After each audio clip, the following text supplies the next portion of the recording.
In January 1968, President Lyndon Johnson had a scale model of a remote Marine combat base built and installed in the White House Situation Room.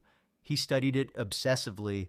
Certain he was watching the beginning of an American catastrophe that had already happened once before to a different army in the very same country. The base was called Khe Sanh, a plateau in the mountains near the Laotian border, home to roughly 6,000 American Marines and their South Vietnamese allies. Surrounding it, in growing numbers through the closing weeks of 1967, North Vietnamese forces had assembled an army that American intelligence estimated at somewhere between 20 and 45,000 men, dug into the high ground, artillery positioned, supply lines to the outside world, cut or under constant threat. Johnson recognized the shape of what he was looking at immediately, because it was the same shape a French army had faced 14 years earlier at a valley called Dien Bien Phu, in the battle that had ended French colonial rule in Indochina forever. Johnson's fear was not abstract or symbolic. He phoned the chairman of the Joint Chiefs of Staff nearly every day, demanding personal, individual assurance from every member of the Joint Chiefs that the base could actually be held. Behind closed doors, the American military command took a step that reveals exactly how seriously the worst-case outcome was actually being considered. General William Westmoreland requested authorization to move tactical nuclear weapons into position near the base, a contingency plan prepared specifically in case North Vietnamese forces committed to the kind of overwhelming, decisive assault that might otherwise overrun the position entirely. The request went all the way to the White House. It was rejected, but the fact that it was seriously made at all tells you everything about how close to the edge American commanders genuinely believed this specific siege had brought them. Neither Johnson, staring at his model in Washington, nor the Marines actually dug into the mud and fog of that plateau, could know yet whether they were watching history repeat itself or watching an entirely different outcome about to unfold.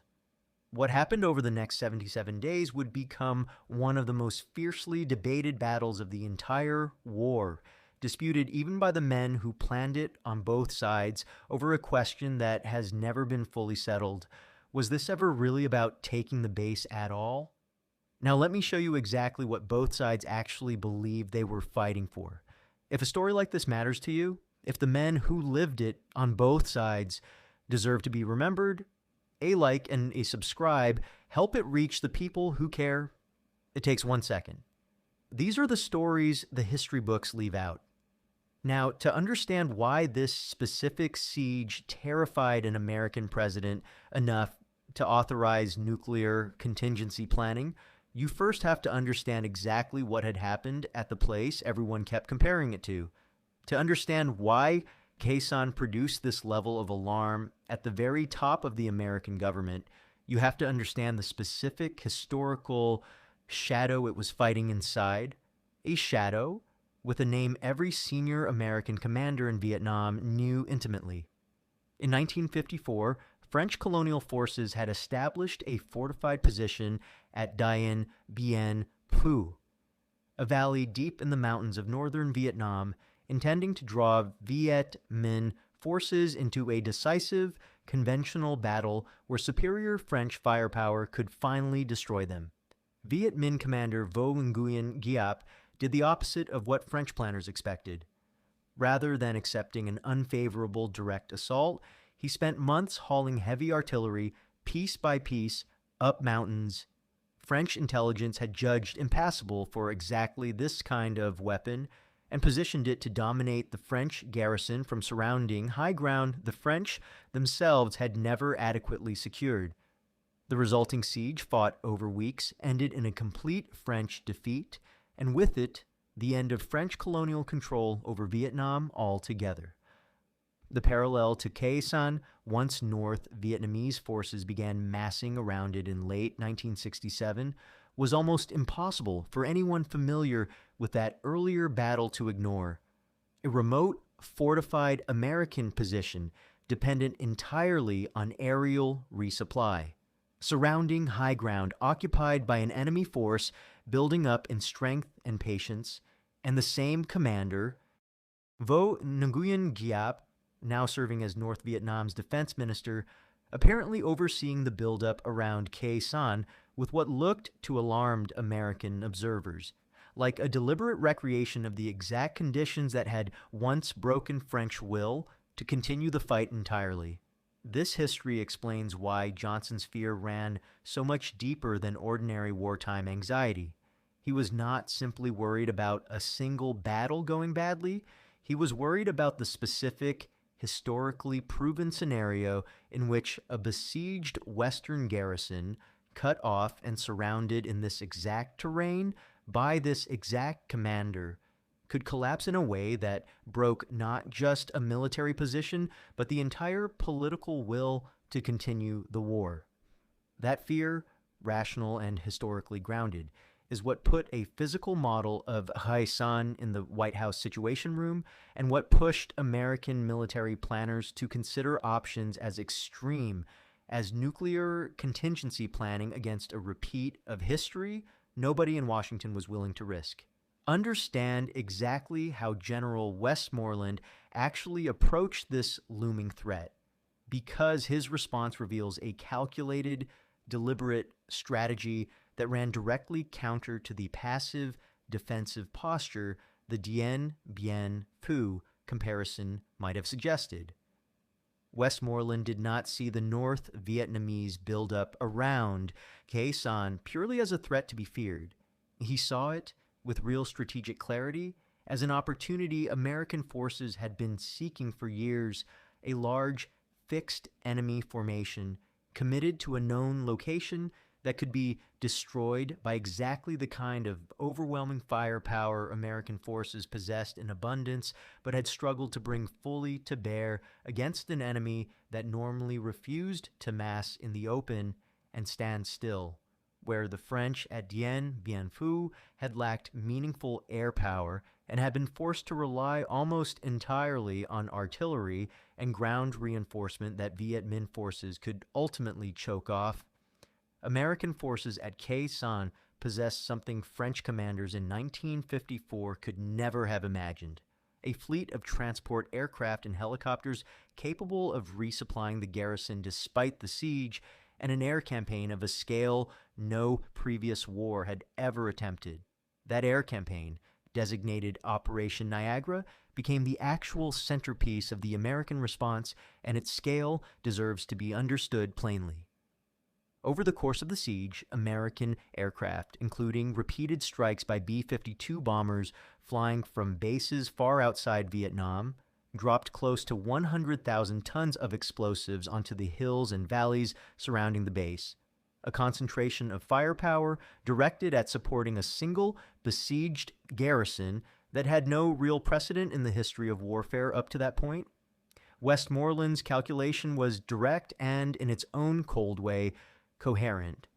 If North Vietnamese forces had truly committed themselves to a fixed, prolonged siege in this specific location, American air power alone could turn that commitment into a catastrophe for the army attempting it, regardless of how the ground fighting itself unfolded. This is why Westmoreland, even while requesting nuclear contingency planning as an absolute last resort, remained genuinely confident throughout the siege that the base would hold and that the North Vietnamese forces surrounding it were walking into a trap of their own making rather than executing a winning strategy. He believed, and continued to insist for years afterward, that Hanoi had genuinely intended Khe Sanh as a decisive Dien Bien Phu-style battle, and that American firepower, unlike anything the French had possessed, would prove capable of succeeding exactly where French firepower once failed. Behind the strategic calculations happening in Washington and Saigon, roughly 6,000 Marines and their allies lived through 77 days of a siege that tested them in ways no amount of strategic confidence from higher command could fully soften. The base came under sustained heavy bombardment almost From the moment the siege formally began on January 21st, 1968, when North Vietnamese forces struck the base's main ammunition dump with a barrage of rockets and mortar fire. This kind of bombardment continued with real and sustained intensity throughout the siege that followed, and on at least one documented day, incoming fire exceeded 1,200 rounds, a volume of sustained artillery and rocket fire that forced the garrison to live almost entirely underground in bunkers and trenches for the duration of the siege. Conditions inside those bunkers reflected the genuine hardship of a garrison cut off from normal resupply and forced to sustain itself under constant threat. Marines went months without a proper shower. Food and water were rationed carefully, shared between men who understood exactly how uncertain the timeline for relief actually remained. Every trip outside a bunker carried real risk from the artillery and rocket fire that could arrive without warning at almost any hour, and the psychological toll of sustained, unpredictable bombardment day after day for weeks on end tested these men in ways that differed meaningfully from the sharper, more contained fear of a single firefight. And yet, through all of this, the base never actually fell, resupplied continuously by exactly the aerial capability Westmoreland had counted on from the beginning. Transport aircraft and helicopters flying through weather and enemy fire that made every single mission genuinely dangerous, kept the garrison supplied with the ammunition, food, and medical support it needed to continue holding its position. A logistical achievement that represented, in its own quiet way, as significant an accomplishment as any of the more dramatic combat action the siege produced. The base held not because the men inside it never came close to the breaking point conditions like this could produce, but because they endured that closeness day after day for 77 days without ever actually breaking. Perhaps the strangest and most consequential fact about this entire siege is what did not happen, because the massive, decisive ground assault every American commander had spent weeks bracing for never actually materialized in the form everyone had expected. Despite the enormous North Vietnamese force assembled around the base, despite the clear echoes of the Dien Bien Phu playbook that had alarmed Washington so completely, North Vietnamese forces never launched the kind of overwhelming, coordinated final assault that had defeated the French garrison in 1954. Probing attacks occurred. Positions on the perimeter were tested and, in a few cases, briefly overrun before being retaken, but the massed, decisive assault that both sides had apparently been preparing for, in their very different ways, simply never came in the form the historical parallel had suggested it might. This absence became, in the years after the war, one of the most genuinely contested questions historians and even the war's own architects have struggled to resolve. General Giap himself, in the years following the war, gave contradictory accounts of what Khe Sanh had actually been intended to accomplish, at times suggesting a genuine attempt at a decisive battle in the Dien Bien Phu mold, and at other times suggesting the siege had served primarily as a deliberate diversion, drawing American attention, resources, and elite units away from population centers just before a very different kind of attack was set to begin. That second possibility connects directly to the single most significant piece of context surrounding this entire siege. It began just 9 days before the Tet Offensive, the massive, coordinated assault North Vietnamese and Viet Cong forces launched against cities and military installations across South Vietnam on January 30th, 1968. The timing has fueled decades of legitimate debate about whether Khe Sanh was ever meant to be the main event at all, or whether it was, from the very beginning, a deliberate piece of theater designed specifically to fix American attention and forces on one remote, dramatic siege, while the actual war-changing blow landed somewhere else entirely. It would be incomplete, and it would flatten the genuine complexity of the story to declare either side's strategic reading of Khe Sanh simply correct, because the honest history reveals real miscalculation on both sides of this siege, regardless of which side ultimately claimed the tactical outcome. If Westmoreland's confident public assessment was correct, and Hanoi had genuinely intended a decisive Dien Bien Phu-style victory at Khe Sanh, then the siege represents a significant North Vietnamese strategic failure, a massive commitment of forces and resources that ultimately achieved neither the military nor the political result the French collapse 14 years earlier had produced. American air power, exactly as Westmoreland had predicted, proved capable of sustaining a besieged garrison in a way French forces at Dien Bien Phu never could, and North Vietnamese forces paid a real and substantial price, estimated by some assessments at several thousand casualties, for a siege that ultimately produced no comparable strategic breakthrough. But if the diversionary theory holds instead, then Khe Sanh succeeded brilliantly at exactly what it was actually designed to do, regardless of the tactical outcome at the base itself. American attention, elite forces, and an enormous concentration of air power were fixed on one remote plateau for over 2 months, precisely during the window when the Tet Offensive required exactly the kind of distraction that made its own initial shocking success against comparatively lighter defended targets elsewhere possible. Under this reading, the base holding was almost irrelevant to Hanoi's actual objective, and the genuine American strategic victory at Khe Sanh may have quietly served a broader North Vietnamese purpose all along. This honest uncertainty matters because it reflects something this whole series has returned to repeatedly: the difficulty, even for the war's own architects on both sides, of ever fully knowing which side's strategic reading of a given battle was actually correct until years, sometimes decades, of hindsight allowed the fuller picture to emerge. Westmoreland never abandoned his conviction that Khe Sanh represented a genuine American strategic victory. Giap's own contradictory post-war statements suggest that even the man who planned the operation may never have offered a single, fully consistent account of what he had actually been trying to accomplish there. The Marines who held that base through 77 days of bombardment carried the specific memory of that siege with them for the rest of their lives, largely unconcerned.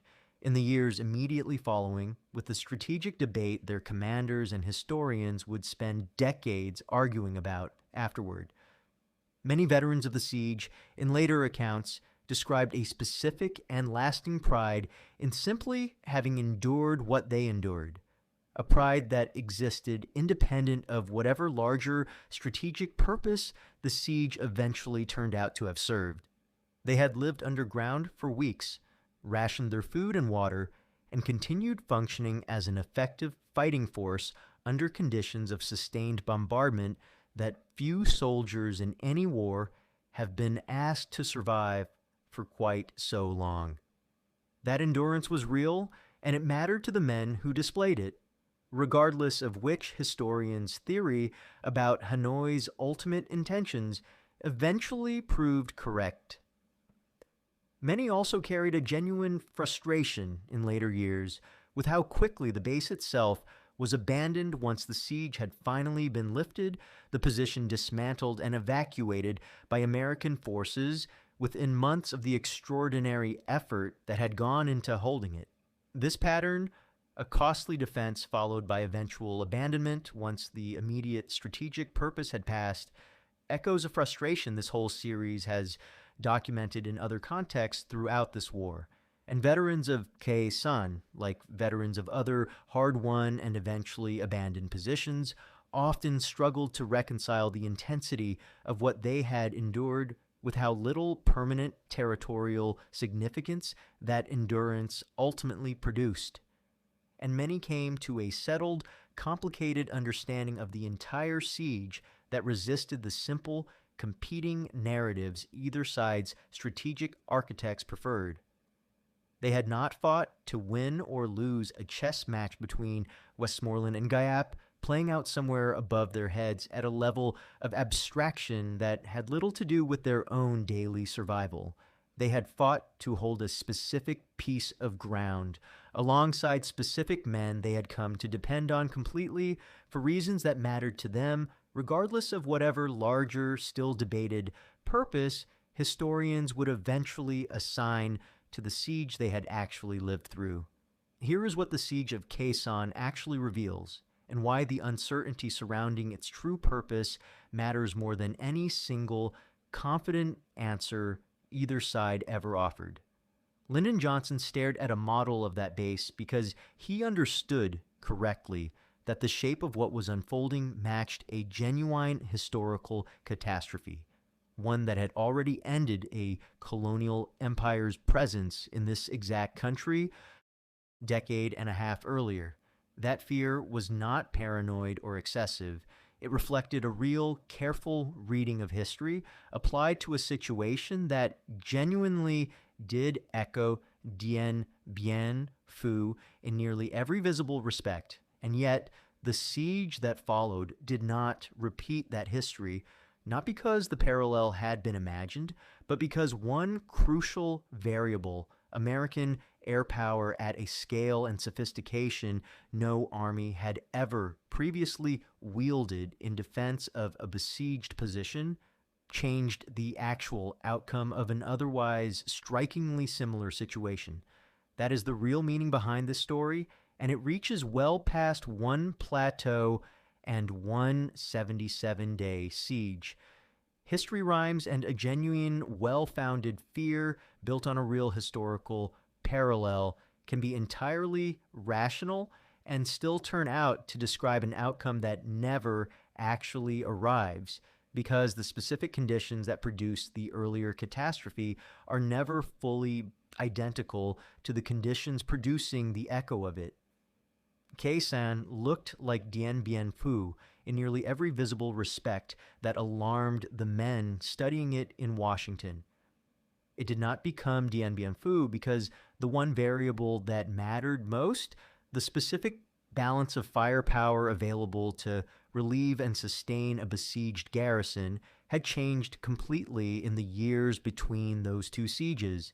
And notice finally what the genuine uncertainty about Hanoi's actual purpose reveals about how difficult it actually is to declare any single battle's meaning settled, even decades after the guns fall silent.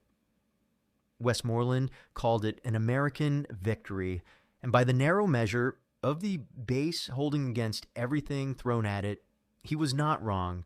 Some historians call it a brilliant North Vietnamese diversion, and by the measure of what Tet accomplished in the days and weeks the world's attention was fixed on that remote plateau instead, they may not be wrong either. Both readings can be true at once, and the fact that this war's own architects never fully agreed on which one actually was, even years after the siege ended, tells you something honest about how rarely any single battle's true meaning resolves as cleanly as either side, in the moment, genuinely believed it would. Now you know why the ghost of Dien Bien Phu haunted that plateau for 77 days, and why nobody on either side ever fully agreed on what actually chased it away. Thank you for staying with this story all the way to the end. These are the histories worth keeping, not just the famous battles with their famous names, but the questions those battles left unanswered on both sides of that long war, sometimes for decades afterward. If it meant something to you, a like genuinely helps. It tells the algorithm that this kind of history matters, and it helps these videos find the people who care about them. If you're not subscribed yet, now is a good time. Hit subscribe and the bell so you never miss a new one. I would love to know where you are watching from today, and if someone in your family served in Vietnam, at Khe Sanh, or anywhere else, in any unit, tell me about them in the comments. Every one of those men carried a story like the one you just heard. Most of them never told it. This is how we make sure they are not forgotten.